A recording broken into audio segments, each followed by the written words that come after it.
This is CBC Winnipeg News.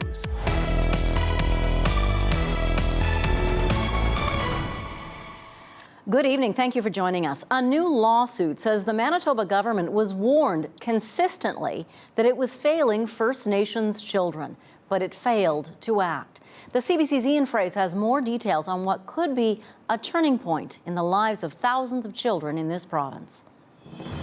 Roberta Godin's family was taken from her by Child and Family Services. She got them back, but still wears that anguish. Instead of supporting us in our time of need, this system just simply took my children and my grandchildren. She's one plaintiff in what could be a landmark class action lawsuit. The group is suing for $1 billion on behalf of the First Nations children, families, and communities impacted by the child welfare system. Before colonization, it would be unthinkable to remove a child from their family, nation, lands, and culture.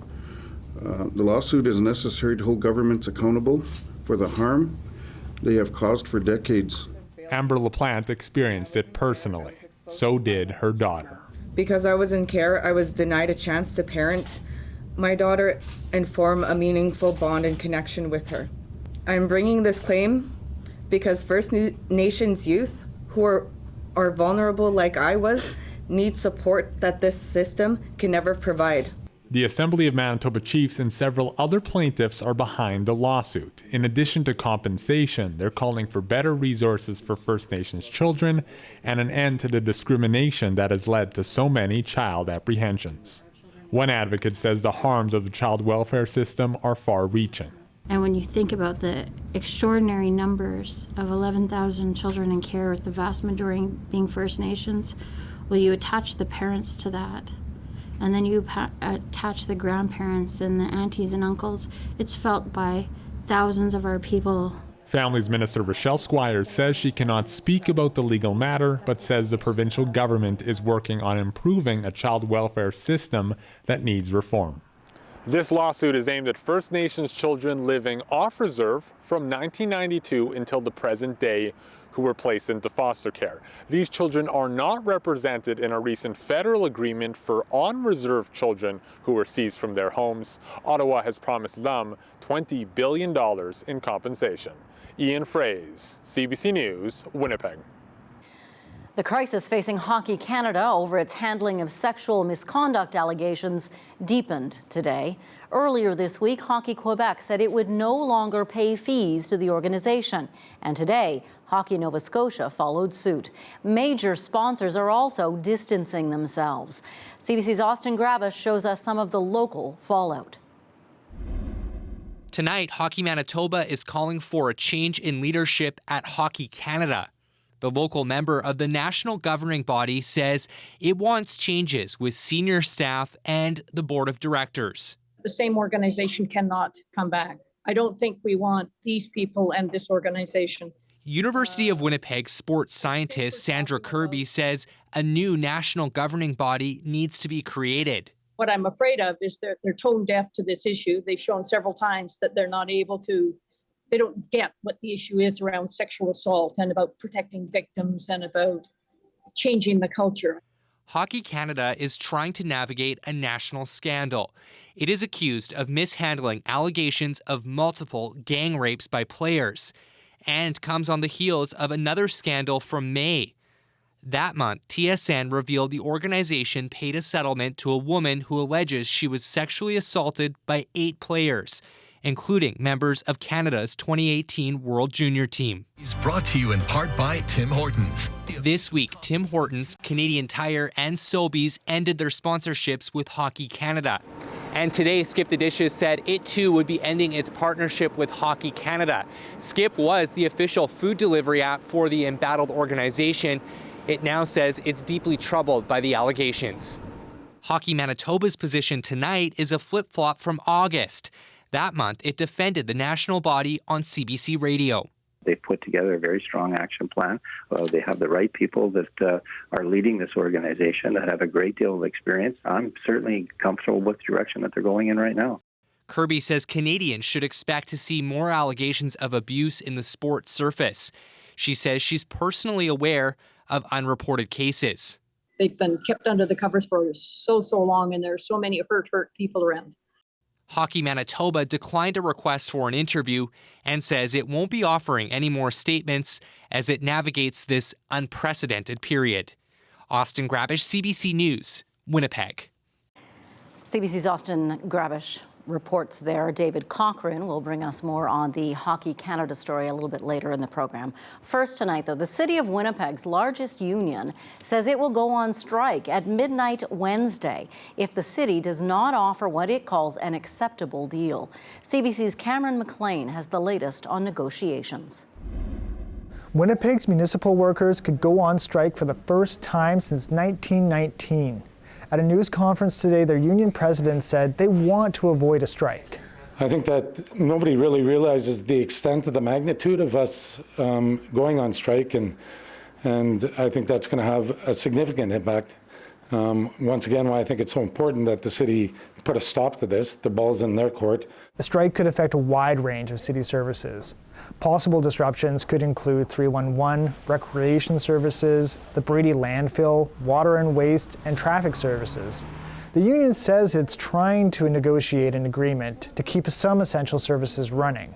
We're going to ensure that the safety and well-being of Winnipeggers is met. I mean, there's 911. We're going to keep the taps flowing, and we are going to negotiate an essential services agreement. We're hopeful to do so. We're willing to do so, and that's yet to come. Delbridge said they had hoped to have a new contract finished more than a year ago. The main sticking point is wages.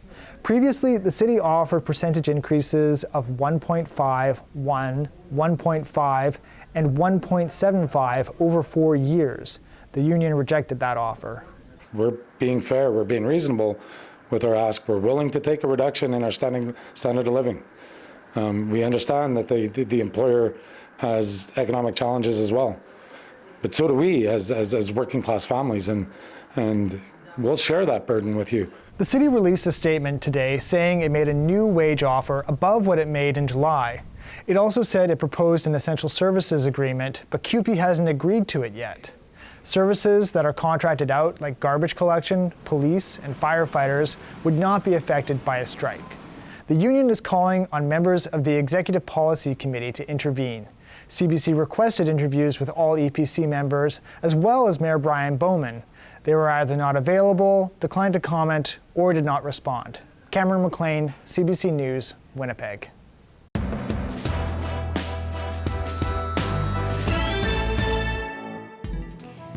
Winnipeg mayoral candidate Jenny Mottkaluk says if elected, she can save the city money on construction projects.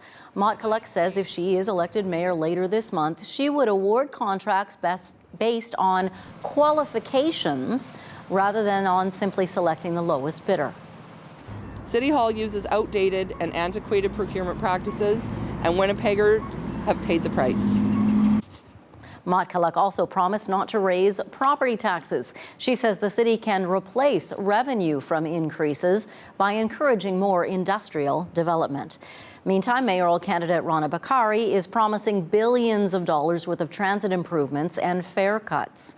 Bakari promised today to complete Winnipeg's transit master plan, which calls for at least $600 million worth of new transit corridors. She also pledged to upgrade a future Portage Avenue transit corridor to light rail and electrify city buses. She says she'll reduce transit passes from $106 a month to just $20 a month over 4 years. Bakari's campaign says increased ridership and money from other levels of government will pay for all this. A mayoral candidate who promised to continue Winnipeg's Police HQ lawsuit is returning a campaign donation from one of the defendants in that lawsuit. CBC's Bartley Kivas reports. Mayoral candidate Scott Gillingham is vowed to continue the city's legal action over its police headquarters. On October 1st, he received a campaign donation from one of the defendants in that very same action. John Garcia gave Gillingham $500. In July, a judge added Garcia, his wife, and companies they control to a police HQ lawsuit that already involves dozens of other defendants. In court documents, the city alleged the Garcia group of companies defrauded the city through inflated invoices, billings for work that was not conducted at all, and billings for work entirely unrelated to the police HQ project. Those allegations have not been proven in court. Today, candidate Jenny Mokkaluk criticized Gillingham for accepting the donation. Gillingham's campaign is now returning the $500 to avoid any perception of conflict of interest. Gillingham also called on Mokkaluk to publish her list of donors. She says she won't do that until after the election in accordance with city rules. John Garcia said via email he cares for Winnipeg and donates to many campaigns. Last year, he donated $3,000 to Premier Heather Stephenson when she ran for PC leader. Bartley Kivas, CBC News, Winnipeg. CBC Manitoba will host a live Winnipeg mayoral debate on October 19th. That's 1 week before the civic election. It's an opportunity for voters like you to learn more about those who might become Winnipeg's next mayor and where the individuals stand on matters that are most important to you. The live debate will air from roughly 6 to 7 on CBC television and also CBC Radio 1. It will be online too at the CBC Manitoba website, on CBC Gem, and on CBC Manitoba's Facebook page. Information radio host Marcy Marcusa will moderate the event. Vandalism to bus shelters in Winnipeg has skyrocketed to more than double what happens in a typical year. Right now, 51 heated bus shelters in the city are missing glass walls. City officials say they're having difficulty getting replacement glass. Repair costs so far this year top $360,000. Kate Keeler, Executive Director of the Social Planning Council, is worried about how that bus shelters without walls will impact vulnerable people this winter. The biggest worry is that people are going to die because they don't feel that they're safe in other places, and they will stay outside rather than go to where they don't feel safe. Keeler says the city needs to implement its cold weather strategy sooner than it normally does and open public facilities to people who need to warm up. Here are the latest COVID-19 numbers from the province's weekly report. From September 25th to October 1st, another 17 Manitobans died due to the disease. That's the same number as died of COVID the week before. 77 people were admitted to hospital with COVID-19 that week, and 13 people with COVID were admitted to ICU. Both those numbers are up slightly from the week before.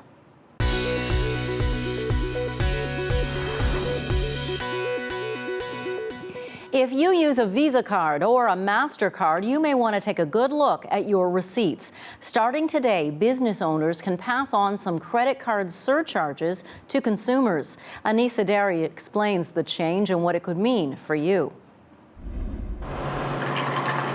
The cost to run a coffee shop is high these days. You know, small restaurants like our own that are labors of love are truly holding on by their fingernails. That grip could get a bit stronger because of new rules for credit cards in Canada.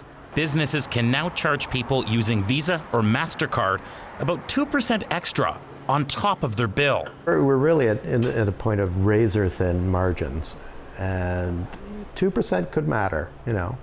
It could make a difference. Businesses have had to pay transaction fees every time you pay with a credit card, but a class action lawsuit has finally been settled. And now retailers like Chris Rampin can pass the cost on to consumers. I don't see another solution, frankly. I would say 99% of our transactions are all on card, one way or the other. There are perks to using credit. It's just convenient, to use the plastic card rather than carrying the cash. I get really good points with my credit card that may help me travel. No, points over everything. People get their credit cards, they get their points, they get their rebates, they get their benefits, but they rarely ask themselves, who's paying for that? The credit cards with more generous rewards often had hefty transaction fees that retailers covered. But now they can pass those fees directly onto the customer. Only those consumers who choose to pay using their credit cards, and in some cases the more expensive credit cards, are going to be the ones that are going to be asked to pay a portion of those costs. That could be a tough sell. The cost of living is already fairly high, especially with cost of food and eating out. So with that extra 2%, I'm more inclined to use my debit card. While these changes don't apply to every credit card out there, retailers must make it clear when they plan to charge them. What isn't clear is whether they're going to do so at all. Anis Hidari, CBC News, Calgary.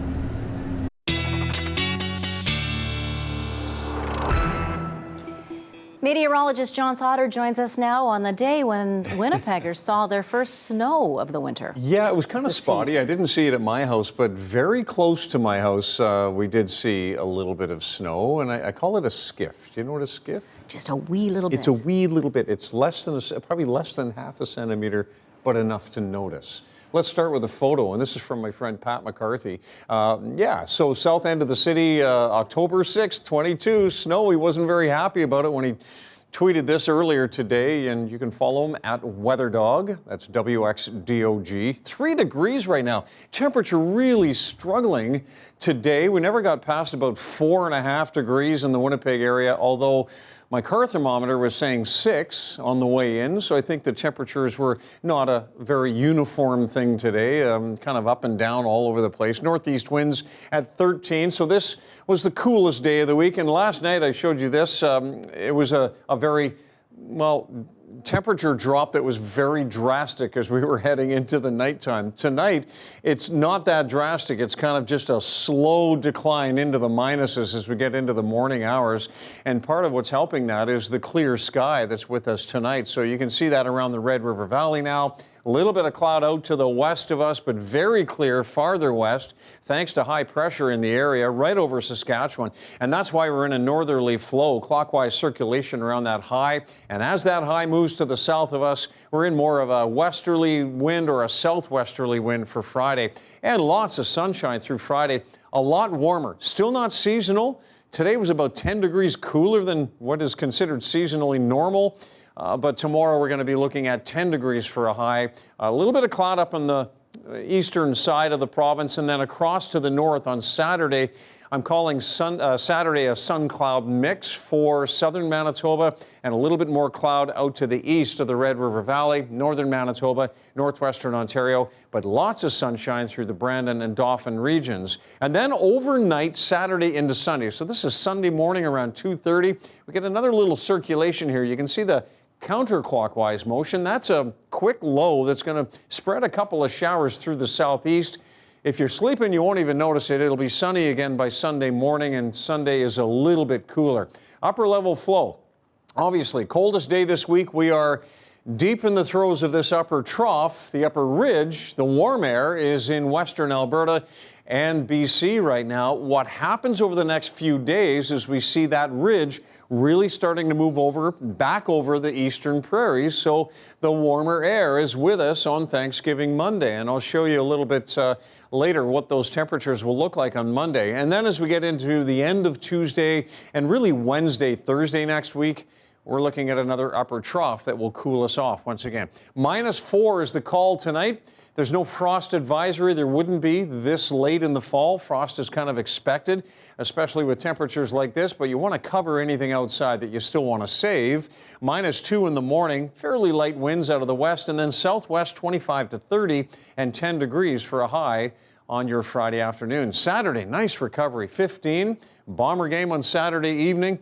Sunday at 13, and then Monday, Thanksgiving Monday, at 17 in the sunshine.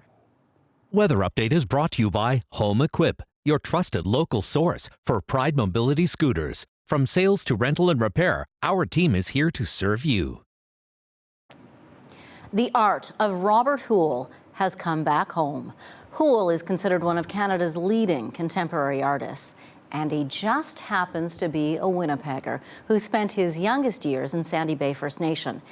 The Winnipeg Art Gallery is now hosting a retrospective of his career spanning 5 decades. You're invited to a special free opening of the exhibit tomorrow night at 7. This morning, Robert Houle was at the gallery to speak with guests and show them around. I took the opportunity to sit down with him and say hello. Robert Houle, welcome home. Thank you. That's a nice way.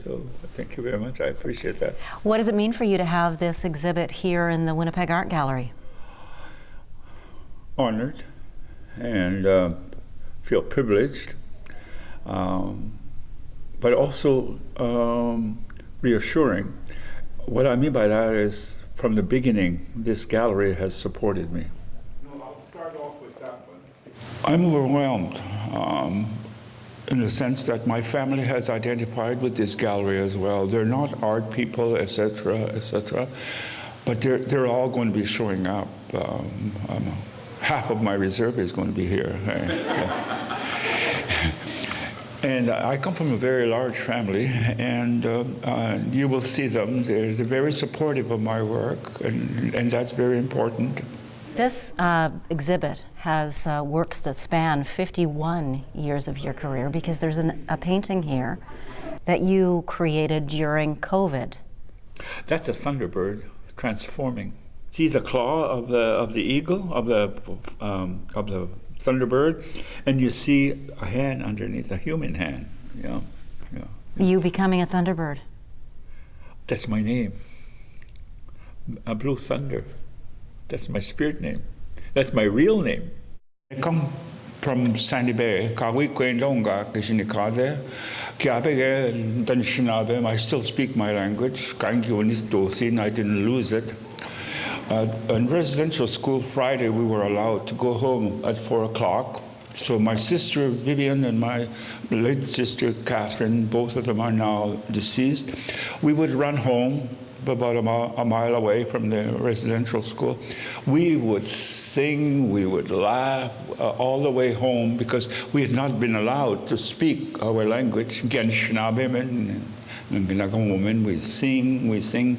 My whole family speaks our language, so there's no problem. And my parents, especially my mother and my aunts, would go to the Sundance. So I had all that quote unquote pagan stuff in me, and I'm very proud of that. And I think it made me a stronger, confident, and I don't have anything on my shoulder. Robert Houle, thank you so much. You're most welcome. Really an honor to meet you. It's nice to be home. Nice. If you want to see anything in our newscast a second time, just subscribe to our CBC Manitoba YouTube page. The whole newscast is there, as well as selected stories. Scroll through any time of day, watch what you like. Up next, Ottawa weighs in on the crisis facing Hockey Canada. You're watching CBC Winnipeg News. At 4 p.m. local time today, Hockey Canada was scheduled to hold a conference call with all its provincial organizations to discuss its growing problems. The Prime Minister and Sports Minister both took threatening shots at hockey's governing body today, and key sponsors just keep dropping like flies, pulling their money. It's in response to how Hockey Canada has handled sexual assault allegations. David Cochran reports.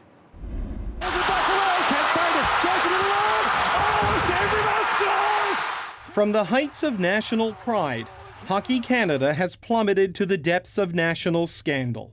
Things so bad, the Prime Minister says it may be time to scrap Hockey Canada entirely. They need to realize that if we have to create an organization, get rid of Hockey Canada and create an organization called Canada Hockey instead, people will look at doing that. The political support was lost weeks ago, part of growing calls for Hockey Canada's leadership to resign over its failure to address a culture that's seen multiple cases of alleged group sexual assault. Now, it's the money that's going. Canadian Tire has permanently ended its relationship with Hockey Canada, saying Hockey Canada continues to resist meaningful change. This, along with the departure of other corporate sponsors, a list that includes TELUS, Tim Hortons, Esso, Scotiabank, Chevrolet, Sobeys, and Skip the Dishes. Most have suspended or paused their funding, in some cases only for men's hockey. Corporate Canada seemingly rendering its verdict on this defiant parliamentary committee appearance by Hockey Canada's new chair.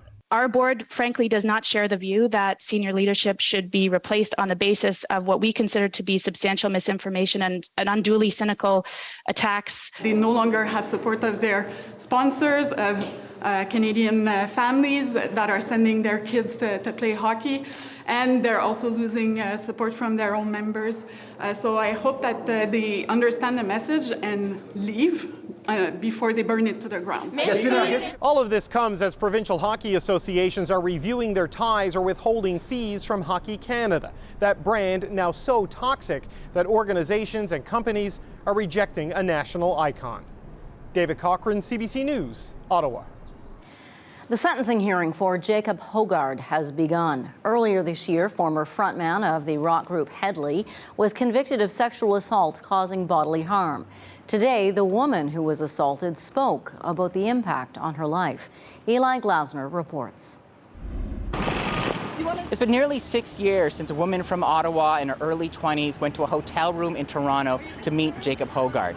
In the end, a jury found that what happened in the Thompson Hotel in November of 2016 was sexual assault causing bodily harm and found Hogard guilty. Today, that woman took the stand to tell the court how the Canadian musician destroyed her life.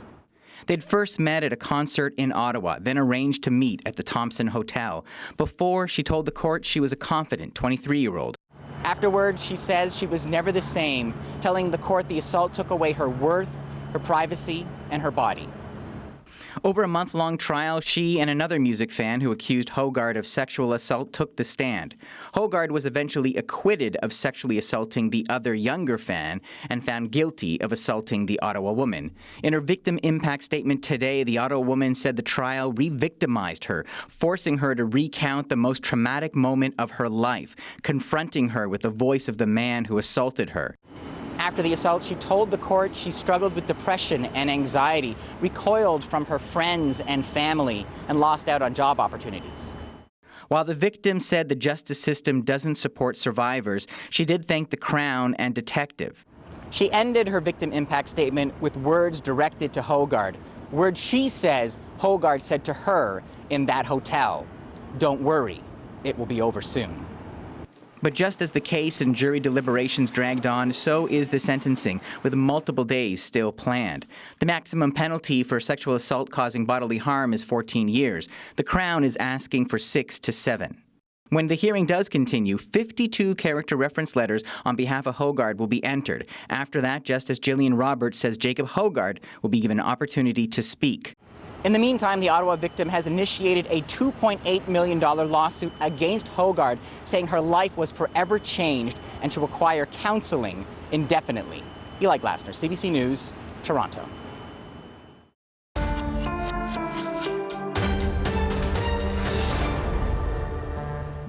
The war in Ukraine witnessed more civilian deaths today in part of the area Russia has proclaimed annexed. From Zaporizhzhia, Ukraine, the CBC's Stewart reports. This is the site of a rescue operation underway in Zaporizhzhia. Now, there were 7 missiles, rockets that were fired at this city this morning. This is, we're told, the site where there was the most damage. There's an apartment building here. It's not clear how many people were inside at the time. We know at least 1 person died. A number of people were injured, and it's believed that there's still people trapped in the rubble. Now, these rescuers here actually had to pull back a little bit earlier.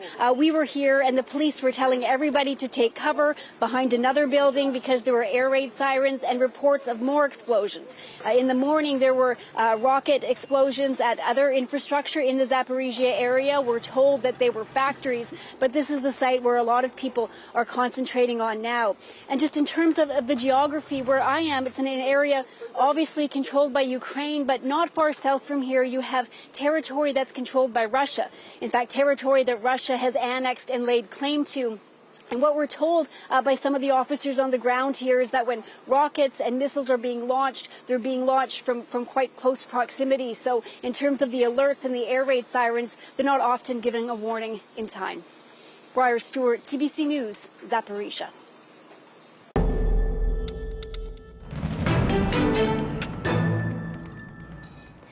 23 children have died at a daycare center in Thailand, the victims of an attacker armed with guns and a knife. 11 others died as well. The attacker was a former police officer, dismissed over drug allegations and now facing trial. Authorities say he had come from court to pick up his child, and when he didn't find the child, the killing began. After he left the daycare, they say he murdered his wife and son at their home and then killed himself. The bodies of 17 migrants have been pulled from the Aegean Sea after their vessel sank off the Greek island Lesbos. 25 were rescued in strong winds, and there was another similar incident overnight in Greece. In that rescue, survivors were pulled up the face of a cliff. Their boat had smashed into the rocks, again in bad weather. It's unclear how many are missing. Greece has been urging more action against human traffickers, both from Europe and from Turkey. Still ahead, we'll look at how Fiona, that post-tropical storm, impacted a prized national park on the East Coast. And meteorologist John Sauder will bring us his Manitoba forecast. You're watching CBC Winnipeg News.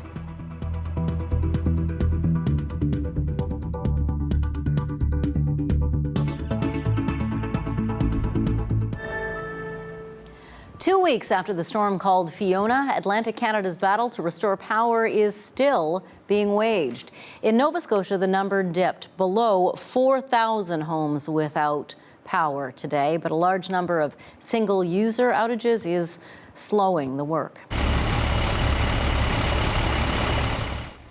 On Prince Edward Island alone, 200 crews are at work. About 9,000 customers on that small island are still waiting for power. They're also warning people to make sure their heating appliances are switched off before the power comes back on for fear of burns or fires. When the storm Fiona struck, little was left unscathed. Assessing it all has been an endless task. Among some of the damage that's come into public view this week is what happened to Prince Edward Island National Park. Jessica Doria Brown reports. Just beyond these gates, it's clear to see why PEI National Park is closed right now. Trees toppled, roads gone. So much damage, a national team had to come in to help.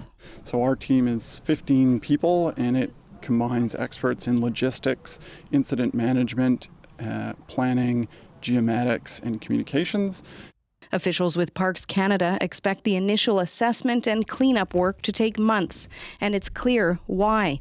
Roads, paths, boardwalks, and stairs have been torn apart, many trees are still in the way, and coastal erosion has wiped out anywhere from 3 to 10 meters of shoreline in some sections.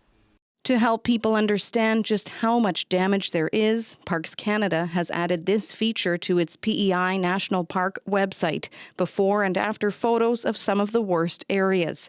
Here, you can see the amount of coastal dune erosion at Greenwich. These aerial photos show the access ramp at Stanhope Beach, completely wiped out by the storm.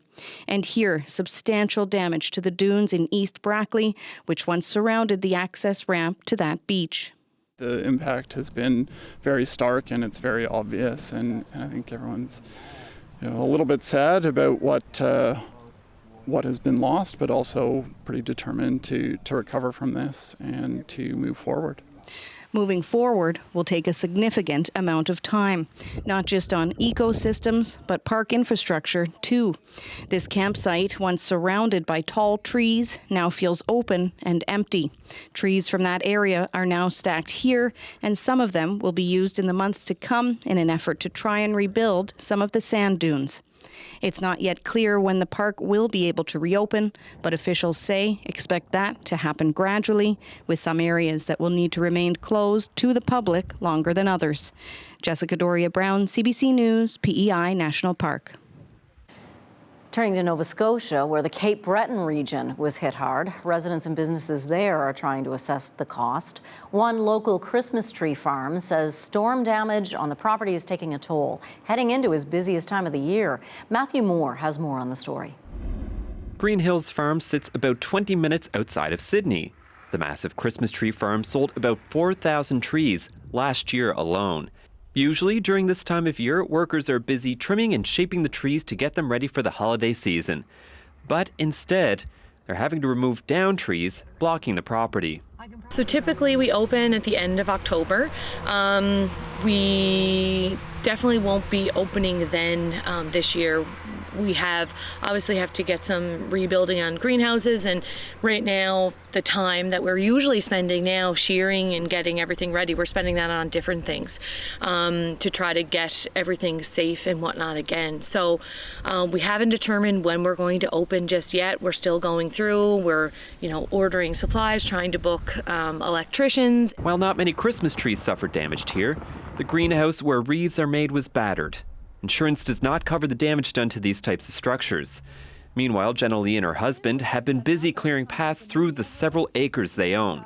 With November being the busiest time of year, they're running out of time to get trees ready for the public.